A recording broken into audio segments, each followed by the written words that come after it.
Queridos amigos, en esta oportunidad les presento al sociólogo Artemio López. Vamos a la nota. Estamos en comunicación con el sociólogo, profesor, analista Artemio López. Hola Artemio, buen día. ¿Cómo estás? Hola, buenos días, buenos días. ¿Cómo está? Saludo a la audiencia. Acá estamos viendo qué es lo que sucede.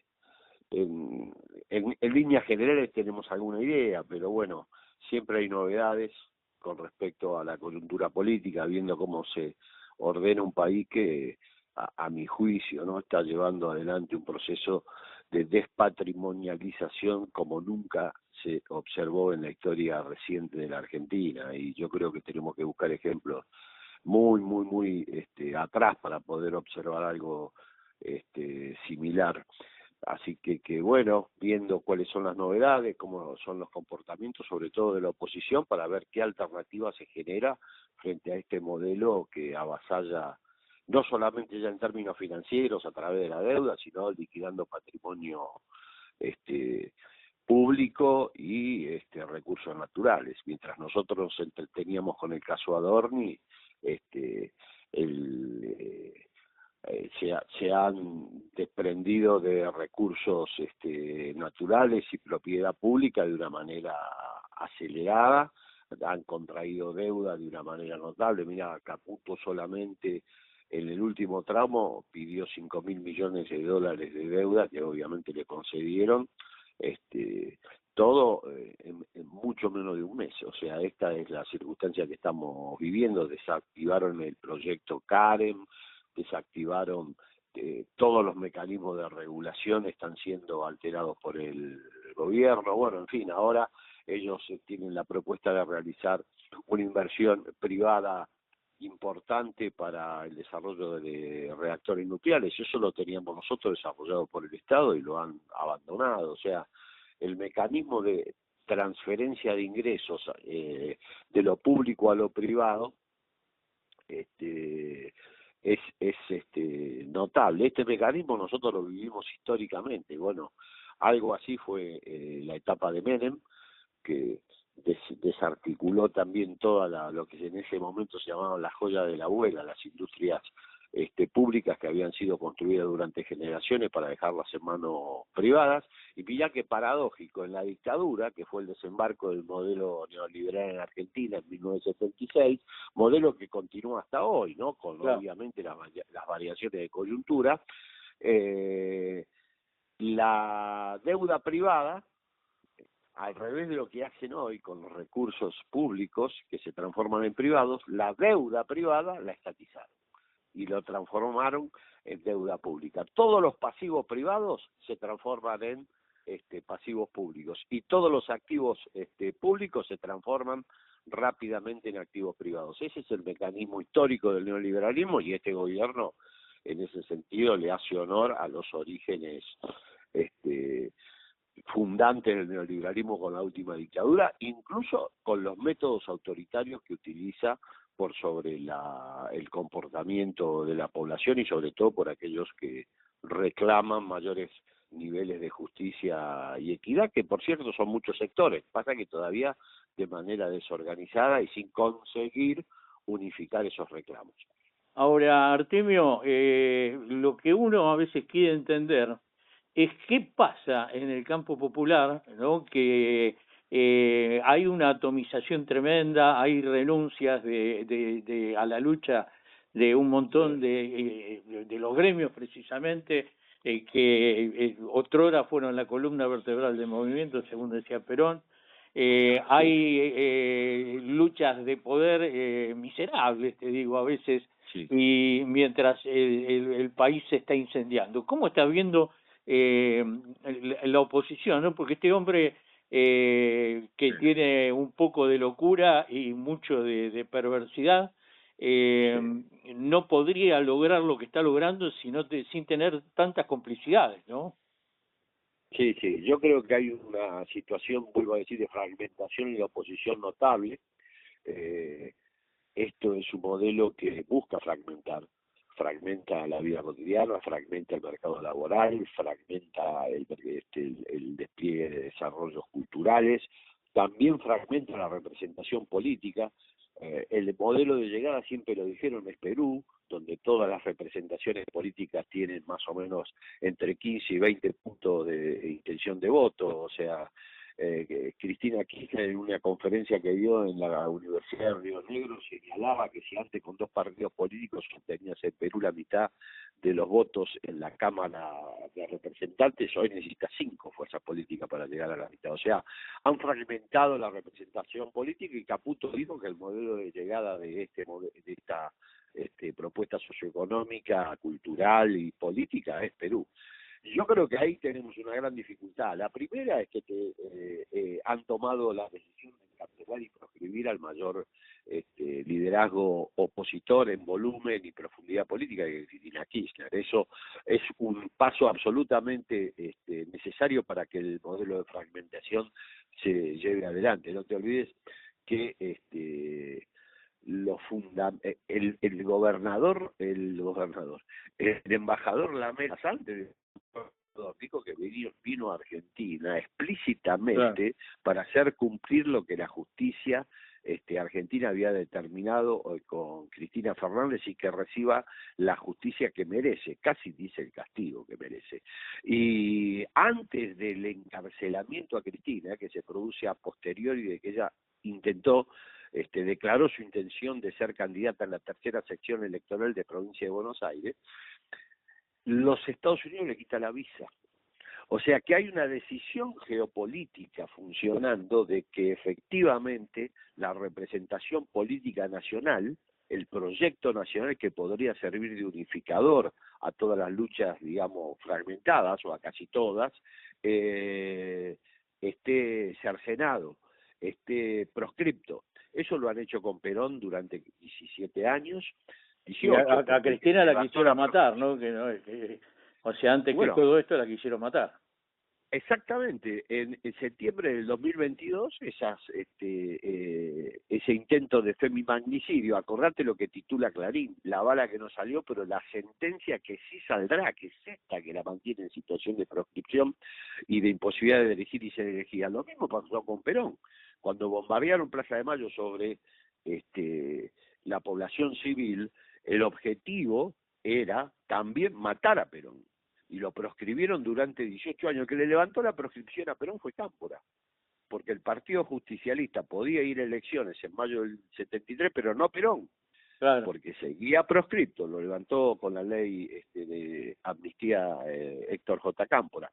Pero con esto te digo, por eso también es digamos, muy frustrante la situación de la oposición y de la fragmentación de la oposición, porque la referente central que podía darle más unicidad a la expresión opositora está en esta situación. Por eso que la libertad de Cristina Kirchner, que argumenta muchos sectores, no es una consigna electoral, es simplemente la capacidad que tiene el pueblo argentino de ser representado nacionalmente por un liderazgo potente frente a un modelo que avasalla claramente las libertades individuales. Bueno, ustedes saben, los fundamentos jurídicos del apresamiento de Cristina son prácticamente inexistentes. Bueno, en esa situación estamos. No digo de que se resolverían todos los problemas, pero la condición de posibilidad de poder construir un proyecto alternativo con proyección nacional pasa porque los liderazgos popular democráticos, en este caso encarnados en Cristina, puedan desplegarse sin proscripciones. Y bueno, evidentemente ellos lo han notado de una manera, lo han observado de manera transparente, y vos fijate que la primera condición para poder funcionar fue el apresamiento de Cristina Fernández. Lo que vos señalaste fue muy pertinente. Rompieron el pacto democrático fundado en 1983, donde nadie podía ser, no había violencia física para ninguno por discutir ideas en términos políticos. Lo quebraron en septiembre del año 2022 con el intento de asesinato. Lo que se rompió creo que es el orden mundial, ¿no? Ya, y a partir de ahí geopolítica, política.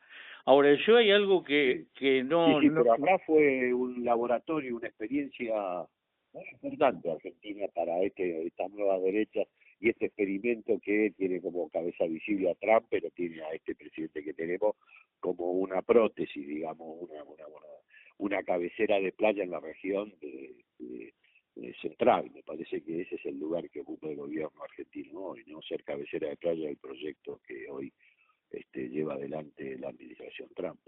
Ahora, ¿cómo ves vos esta interna que ya está trascendiendo todo y que está a contramano de la militancia, creo, ¿no? Que es la interna Cristina Kicillof, donde nadie entiende nada y por lo menos por lo que yo voy sondeando, los argumentos no son muy, por lo menos los que se velan, no son muy definitorios, y uno ve que sigue, cuando parecería ser que hay una confusión de enemigos, ¿no? Sí, yo creo que se tiene que resolver de la única manera posible, que es aceptando la conducción de Cristina. Cristina está proscripta para elegir y ser elegida, pero no para conducir. Me Claro, parece pero que yo creo eso hay que que resolverlo nadie rápidamente. lo está discutiendo, la conducción de Cristina. O sea, por lo menos mayoritariamente creo que de un lado, del otro y del otro. Bueno, yo creo que está bien, habría que explicitarlo. ¿Sabes lo que creo yo? Que en la estrategia no Kicillof, sino el espacio ese, quizás ni Kicillof sea el responsable de esto. Yo conozco cómo funciona, digamos, el asesoramiento por parte de los consultores, de los consultores de opinión pública. Seguramente él se maneja en función de encuestas, y las encuestas dicen que Cristina Kirchner tiene un nivel de adhesión alto y también un nivel de proscripción un nivel de proscripción, un nivel de rechazo de la opinión pública importante. Yo creo que él quiere buscar un camino intermedio capaz de abrevar en ambas orillas, entre aquellos que rechazan la figura de Cristina y aquellos que la apoyan. Bueno, eso es imposible en Argentina y en la región. Una sociedad polarizada siempre tiene niveles de aceptación importantes para con los liderazgos y obviamente un nivel de rechazo importante. Cuando la revolución autodenominada libertadora apareció, llenaba plazas Perón, pero también la llenaba la contrarrevolución.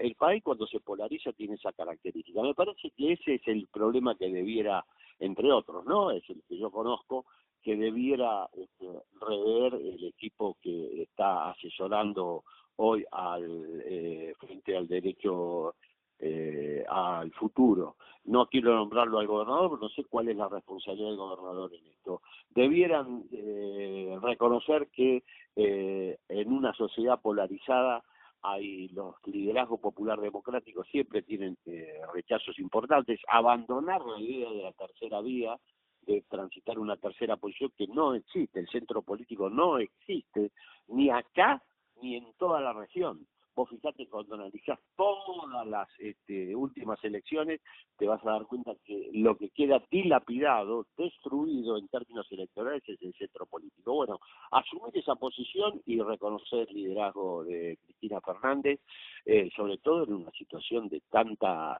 yo diría, vulnerabilidad en términos políticos como es la que expresa el apresamiento de Cristina. Y me parece que a partir de ahí se va a comenzar a resolver eso, porque si no va a ser muy difícil. Ahora, mirá, lo que pasa es que esta gente con sangre únicamente va a liberar a Cristina, ¿no? Porque han pasado todos los límites. Aparte, liberar a Cristina significa que vayan presos todos ellos, ¿no? Sí, yo entiendo lo que vos me querés plantear. En lo inmediato no. Bueno, pero no importa. Yo estoy hablando de términos políticos. Después la resolución jurídica la sabrán. Hay un ejército de abogados en Argentina. Si hay algo en Argentina son abogados. Eso me da la forma en que se resuelve en términos jurídicos la cuestión. Yo no me voy a meter en ese tema, no lo conozco, pero en términos políticos el liderazgo debe ser respetado, y en el peronismo, lo dijo el gordo Cooper de los 60, el peronismo sin un liderazgo sólido es un gigante invertebrado. Lo que vos decías en el inicio, lo dijiste vos en el inicio. ¿Qué pasa acá que no se puede unificar esto? Claro. O sea, es muy defraudatorio. Bueno, eso se comienza a unificar cuando se reconoce el liderazgo. El liderazgo se encarna, no se parlotea. Hoy, hasta que aparezca uno nuevo, está obviamente en cabeza de Cristina Fernández. Los liderazgos no se resuelven con encuestas y se es líder de un espacio popular democrático porque uno diga que lo es. Eso es una construcción histórica de una profundidad importante, de una densidad importante. En el caso de Cristina Fernández así lo es. Yo creo que hay que reconocer ese liderazgo y lo demás vendrá por añadidura. Además, la historia es muy eleccionadora respecto a eso. Todo lo que surgió con Perón proscripto fracasó. Sí. Perón estaba de acuerdo en el acuerdo con Frondizi, no pudo terminar el mandato. Perón no estaba de acuerdo con Ilía, pero Perón permanecía proscripto, Ilía no pudo terminar el mandato. Perón permanecía proscripto, estaba de acuerdo con Cámpora, Cámpora duró 49 días. ¿Qué tuvo que hacer? Ganar elecciones y que fuera Perón. Lo que pasa es que Perón cuando conducía desde el exterior, o sea, tenía todo un sistema donde había metido en la bolsa muchísima gente y seguía ejercía el liderazgo, Sí, o sea, no era presidente. no te creas, no tuvo mucha gente que lo cuestionó, acordate, desde Sí, el peronismo sin Perón. Claro, ese es el más, digamos, el que desplegó con mayor visibilidad a Augusto Timoteo Bandor desde la UOMA. Hay que estar contra, mirá que había que decir eso, hay que estar contra Perón para salvar a Perón. Pero ya intentos de neoperonismo hubieron varios y desde 1955 que se comenzaron a desplegar. No creas que todos suponían que Perón era el conductor. Eso fue una historia que se reconstruyó después, pero en el medio, en esos 17 años, pasaron muchísimas cosas. No solamente Bandor, hubo intentos de neoperonismos muy importantes ya a partir de la caída de Perón en 1955. Por lo tanto, no es novedad esa circunstancia y me parece que lo que hay que tomar de la historia es la lección de que con el liderazgo proscripto no pueden desplegarse con solidez ningunos candidatos sustitutos, sean del espacio que el líder proscripto representa o no lo sean, porque Frondizi no era peronista y fracasó, Ilía no era peronista y fracasó. Fracasó Cámpora, que sí era peronista, incluso independientemente de la voluntad del líder. O sea, no funcionan los liderazgos de los representantes delegados, aunque los líderes quieren que funcionen.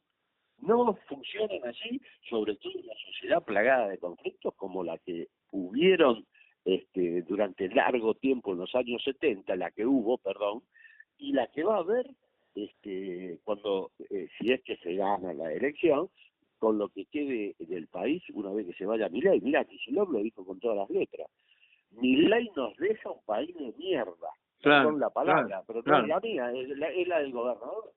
Vos imaginate las tensiones sociales, económicas y geopolíticas que se van a vivir cuando estos muchachos se retire del gobierno. No digo cuándo va a ser. Y los reclamos que van a venir para el gobierno que viene, ¿no? Porque el gobierno que viene va a tener que poner... Escúchame, exactamente, no era jubilado, pensionado, trabajador. No hay sector, pyme, pequeñas, grandes empresas, en términos geopolíticos, reincorporarse a los BRICS, lo que va a implicar desarmar el vínculo orgánico que tiene el eje Argentina, Washington, Tel Aviv, para que está construyendo Milei. Eso va a generar tensiones de todo tipo. Imagínate si el presidente, la presidenta, en ese momento no tiene poder político suficiente. Ya Cristina decía que te daban el 25% del poder cuando eras presidente antes de esa etapa. Imagínate ahora. O sea, por eso digo, esto no se trata de una cuestión electoral, ni de egos, ni de... Se trata de poder intentar volver a poner en funcionamiento primero la democracia y luego un proyecto nacional popular democrático. Por eso que la situación de Cristina en esta circunstancia es tan decisiva y tan definitoria. No es una cuestión electoral. La libertad de Cristina es una condición de funcionamiento de la democracia primero y de la construcción de un proyecto popular democrático después a nivel nacional. Ahora, con el equilibrio que hay con el desequilibrio que hay de poder entre propios vendidos, participacionistas, etcétera, o comprado con Visa, con Mastercard o con cualquiera de las prebendas que hay. Estamos con un Congreso y con una Cámara de Senadores que va a ser difícil todo esto, ¿no? O sea, o sea, coincido en que en todo lo que decís vos, lo que no lo veo posible, ¿no? No lo veo posible con este gobierno, ¿no? Cambiando el gobierno, obviamente creo que será cuestión de días, ¿no? Sí, bueno, yo creo que eso va a ser complejo, pero no creo que sea imposible. Obviamente, las mayorías parlamentarias hoy no son muy desfavorables.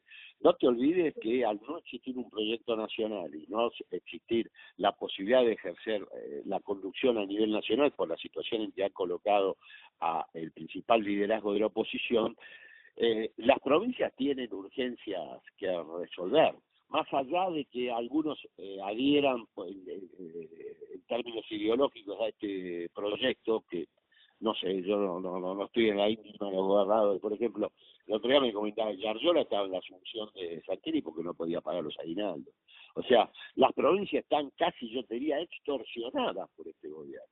Por lo tanto, yo creo que en la medida en que en términos políticos se pueda generar una alternativa y se pueda confrontar con Una conducción. eficacia en términos, claro, en términos electorales, me parece que eso va a tender a cambiar. Pero para eso primero hay que reconstruir y reconocer el espacio de la conducción política de este movimiento que tiene como eje al peronismo, pero no se agota en el peronismo, pero hay que reconocer rápidamente, lo más rápido que se pueda, la conducción de Cristina Fernández. Si no, ahí sí comparto con vos, si esto sigue así, además de lo que decía el indio de que todo preso va a ser político, no hay posibilidades para el peronismo, ni en términos políticos ni en términos electorales, a menos que se transforme en otra cosa. Ahora, Artemio, que ¿cómo?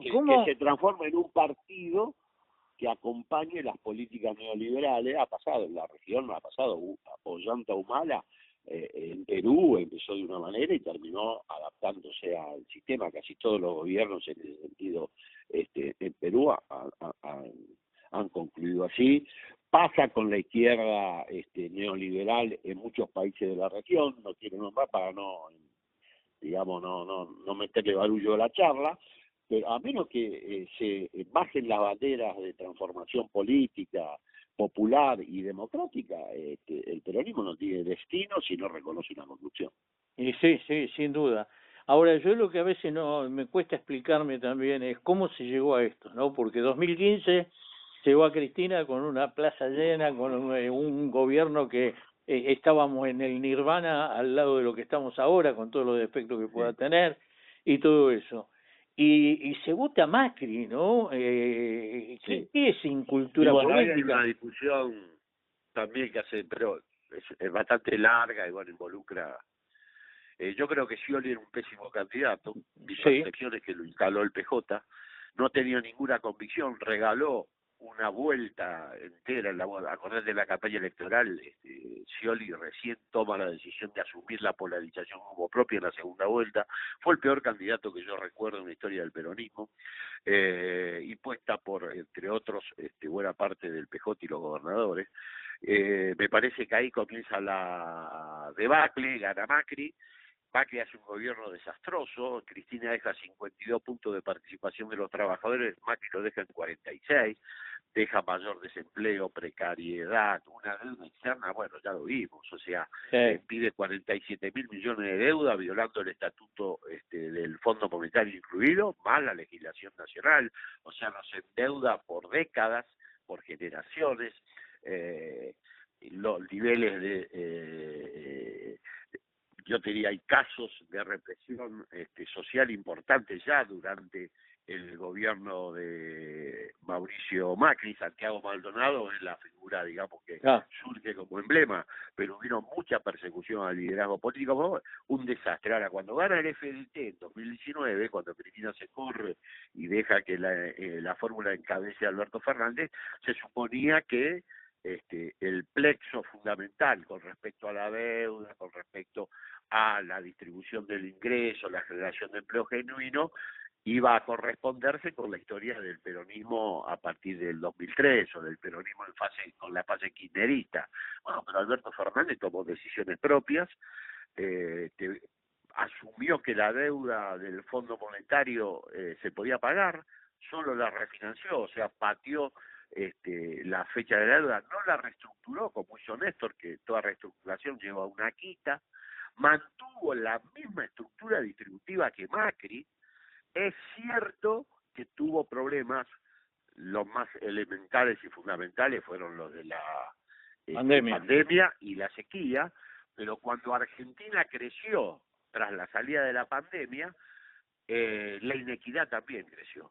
Claro. O sea que Alberto tomó la decisión de realizar un proyecto que se desvinculó cada vez más de la historia del peronismo kirchnerista. De hecho, Cristina intervino muchísimas veces. Yo ya perdí la cuenta diciendo que por este camino no, la primera intervención creo que fue desde Racing, que dijo que hay que alinear salarios, jubilaciones, pensiones, ¿te acordás? Que por este camino no iba. Bueno, Alberto terminó con salarios por abajo, promedio por los salarios en total, no solo los formales, por abajo de Macri. La participación de los trabajadores, Macri la dejó en 46 puntos, Alberto la dejó en 45,7 en el tercer trimestre del 2023, para no adjudicarle la mega devaluación de Milei.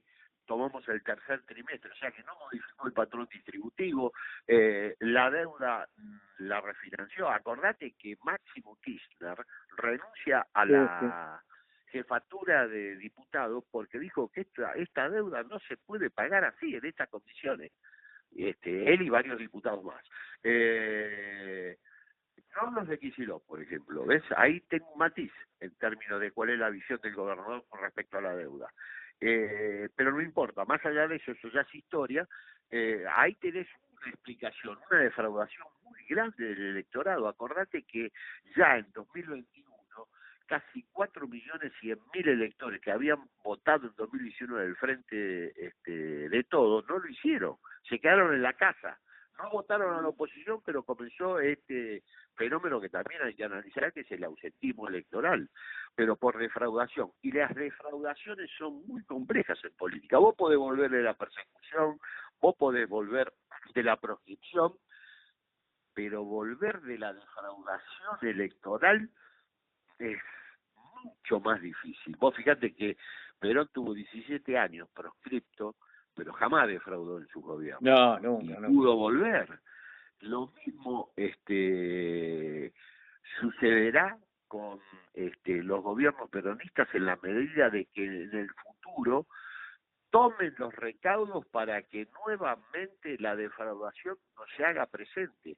Si es que se logra resolver esto de la conducción y en términos electorales, la gran cuestión es no defraudar a los electores que te llevan al gobierno, como hizo Perón, como hizo Néstor, como hizo Cristina cuando les tocó gestionar.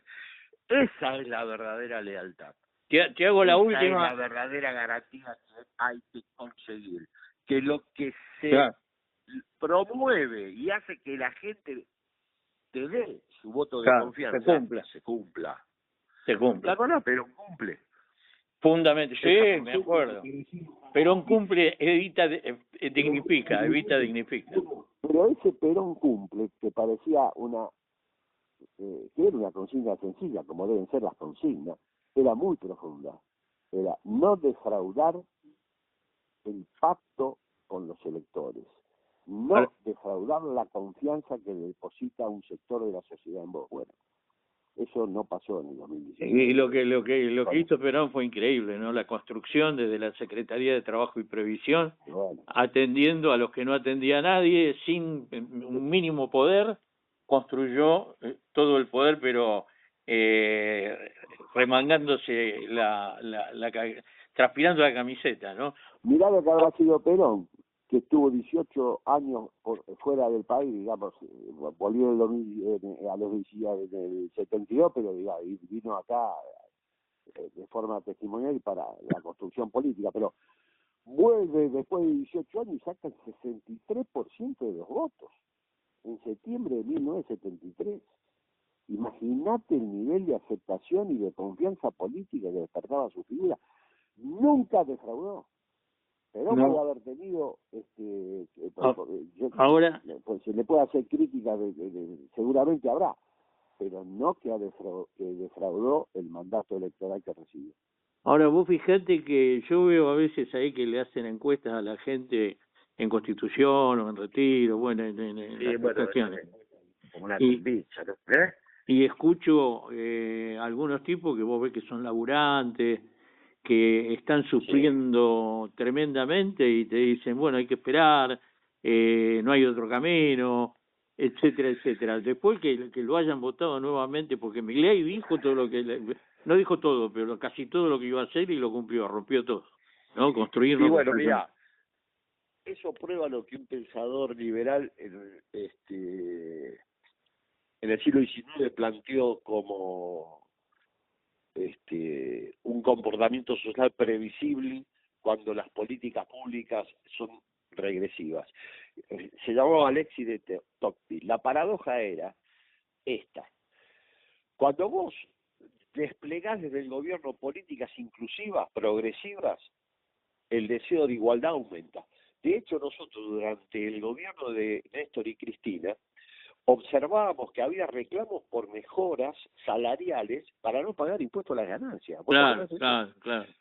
Pero además reclamos organizados, a mí me parece bien, yo no estoy en contra de eso, pero digo, mirá dónde estábamos, el mejor salario promedio de la región, el mejor salario mínimo vital y móvil, los mejores niveles de jubilación, el mayor nivel de cobertura previsional. Eso generaba una sociedad con amplio deseo de igualdad, con mucho deseo de igualdad, y había este tipo de reclamos que son correctos.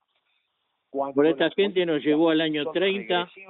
El deseo de igualdad disminuye y hoy tenemos este fenómeno. Estamos con salarios formales en línea con el valor de la carata de pobreza, estamos con las peores jubilaciones y pensiones de la región, el peor salario mínimo en 20 años, con los niveles de participación de los trabajadores en el ingreso que hay que retrotraerse a la salida de la crisis del 2001 para llegar a estos niveles de participación. Si Cristina tuvo 52, hoy estamos merodeando los 40.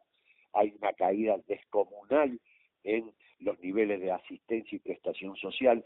Cuando eso sucede durante mucho tiempo, y el gobierno de Macri, Alberto y Milei, en lo que lleva este hombre de gobierno, se ha caracterizado por no mejorar, sino empeorar notablemente las condiciones materiales de existencia de los sectores, sobre todo medios bajos y populares, bueno, el deseo de igualdad disminuye. Y medio como hay un estado de resignación, no sabemos, eso no es eterno, pero bueno, yo creo que es lo que observamos cuando, bueno, lo que vos narrás, es que aún y a pesar de que estamos en una condición socioeconómica muy declinante, y empeorando, yo te diría, día a día, hay sectores que no observan un nivel de crítica como el que uno esperaría, pero bueno, eso es una circunstancia que hay que poder transitar. Yo creo que para que eso se resuelva necesitamos recrear un proyecto nacional y un liderazgo. Argentina es un país que requiere liderazgos popular democráticos fuertes.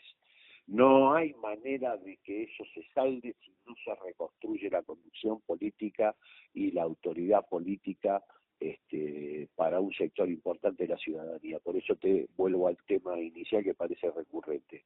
Es muy importante reconocer la conducción de Cristina Fernández. No por Cristina Fernández, que también, sino por la continuidad del proyecto nacional popular democrático en Argentina y la restauración de las normas básicas de la democracia. Que esto es una farsa democrática, teniendo a la principal para despojarla de los atributos de conducción. Bueno, todos dicen que es la figura que más mide en términos electorales. Dicen 20 puntos, otros dicen 30, otros 40, Pichetto dice 40, las encuestas marcan eso. ¿Cómo es posible que sin fundamento jurídico vos tengas a semejante figura política, 2 veces presidente, 1 vez vice, en condiciones de proscripción? ¿Qué democracia es eso? Eso es una farsa. El otro día me decía Eduardo Barcesat, dice, estamos en un estado de decepción. No lo comparten todos los constitucionalistas, pero a mí me parece que estamos en un estado de excepción. La Constitución no funciona. que Entiendo. me decía Barcesate el otro día que estamos en un estado de excepción Y y que hay, hablando con otros constitucionalistas, dicen, no estamos en un estado de excepción, no es tanto, pero a mí me parece que sí, porque está suspendida la ley, la bueno, mirá, Constitución. estamos en un estado de excepción, en una democracia fingida más que restringida, y donde no se garantizan los derechos mínimos, que están todos vulnerados, y ni hablar de los derechos políticos. No, esto no. Esto tiene el mismo estatus democrático que tuvieron las etapas donde gobernó Frondizi, Ilia. O sea, no hay que ser tan original. Nosotros vivimos esto. O sea, no se puede denominar a esto democracia y acá no hay Estado de Derecho. No, Sí, yo creo que la ¿qué degradación... nombre le darán a esto? Ni me interesa saber el nombre que le darán, porque a mí no me interesa mucho lo que piensen o digan con respecto a las nominaciones, pero que acá el funcionamiento del Estado de Derecho y la democracia liberal tal cual la conocimos no funciona, bueno, hasta un niño lo ve eso. Artemio, muchísimas gracias por el tiempo que nos dedicás y por la claridad de los conceptos, nos dejás pensando. No, les agradezco a ustedes el llamado, bueno, disculpen si me demoré en contestarlo porque, bueno, no pude, la verdad que no podía realizarlo, pero estaba muy interesado y, bueno, sobre todo para la audiencia, y bueno, a disposición, cuando ustedes quieran, acá estamos. Muchísimas gracias nuevamente. Un Un abrazo. saludo. Chau. Espero que haya sido de su agrado y recuerden que estamos en las redes sociales, en Facebook como Rubén Daniel Cian, Paisajes, Personas y Personajes, en Instagram como Rubén Daniel Cian FM 91.5 y en YouTube como Rubén Daniel Cian, @Rubén Daniel Cian en YouTube. Gracias por suscribirse, gracias por comentar, gracias por acompañarnos y gracias.